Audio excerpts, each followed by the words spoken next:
ارے بچوں، اب بات کریں گے لیکچر کے دوسرے حصے کی طرف اور چیپٹر نمبر 5 کے آخری حصے کی طرف، اور عنوان ہے قومی املاک و وسائل کے استعمال کے آداب۔ ارے بچوں، املاک ملکیت سے بنا ہے اور ملکیت کہتے ہیں ذاتی چیز کو۔ قومی املاک کا مطلب ہے وہ چیزیں، وہ وسائل جن کا تعلق حکومت کے ساتھ ہوتا ہے۔ ہم دیکھتے ہیں کہ سرکاری قومی املاک میں کون کون سی چیزیں شامل ہیں۔ تو سب سے پہلے سرکاری عمارات، کھیل کے میدان، دفاتر، سڑکیں، schools, colleges, universities, railway station, airports, سرکاری زمینیں، راستے، قومی خزانے سے خریدی گئی گاڑیاں اور اسی طرح کی دوسری چیزیں قومی املاک میں شمار ہوتی ہیں۔ پانی کے وسائل، بجلی، گیس، ٹیلی فون اور سرکاری مناصب وغیرہ حکومت کی طرف سے فراہم کردہ سہولیات بھی قومی وسائل میں شمار ہوتی ہیں۔ قومی املاک کی حفاظت کیوں ضروری ہے؟ ان تمام املاک و وسائل کو استعمال کرنے کا بنیادی ادب دیانتداری ہے۔ صرف دیانتداری پیدا ہو، اس وجہ سے ان کی حفاظت ضروری ہے۔ ان چیزوں کو انصاف، دیانتداری، خدا خوفی کے ساتھ استعمال کرنا ضروری ہے۔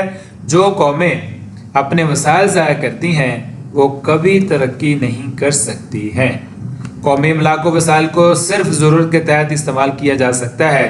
بلا ضرورت اور عیاشی کے لیے ان چیزوں کا استعمال گناہ کی بات ہے۔ اب ہم دیکھیں گے آخر پہ کہ کس طرح نبی پاک صلی اللہ علیہ وآلہ وسلم قومی املاک اور وسائل کی حفاظت کا درس دیا کرتے تھے۔ ایک مرتبہ ایک سرکاری عامل یعنی سرکاری محکمے میں کام کرنے والے کا انتقال ہو گیا۔ رسول اللہ صلی اللہ علیہ وآلہ وسلم نے اس کی نماز جنازہ پڑھانے کے لیے بلایا تو آپ نے انکار کر دیا۔ فرمایا تم ہی اس کی نماز جنازہ پڑھو، اس نے خیانت کی ہے۔ جب اس کی تلاشی لی گئی تو اس کے سامان میں سے کچھ موتی نکلے جن کی قیمت 2 درہم کے برابر بھی نہیں تھی۔ تو دیکھا پیارے بچوں آپ نے کہ کس طرح قومی املاک یعنی سرکاری وسائل کو حفاظت فراہم کرنے کا کہا گیا ہے۔ قومی وسائل میں خیانت کا جرم نگاہ نبوی میں اس قدر سنگین ہے کہ اس کا مرتکب اللہ تعالیٰ کے مہمان خانے یعنی جنت میں داخل ہونے کا استحقاق نہیں رکھتا ہے۔ پیارے بچوں، قومی املاک و وسائل کے استعمال کے کچھ احکام ہیں اور کچھ آداب ہیں، مختصر طور پہ انہیں جانیے اور پھر ہم اس کے نقصانات کی طرف بڑھتے ہیں۔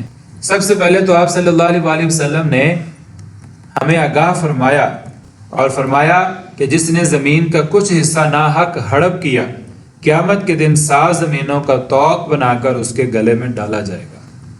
اور اس کے نقصانات کیا ہیں؟ آپ صلی اللہ علیہ وآلہ وسلم فرمایا کرتے تھے کہ کسی بھی قوم کی ترقی کا راز اس چیز میں ہے کہ وہ قوم ہر طرح کے وسائل کو دیانتداری اور ذمہ داری سے استعمال کرے۔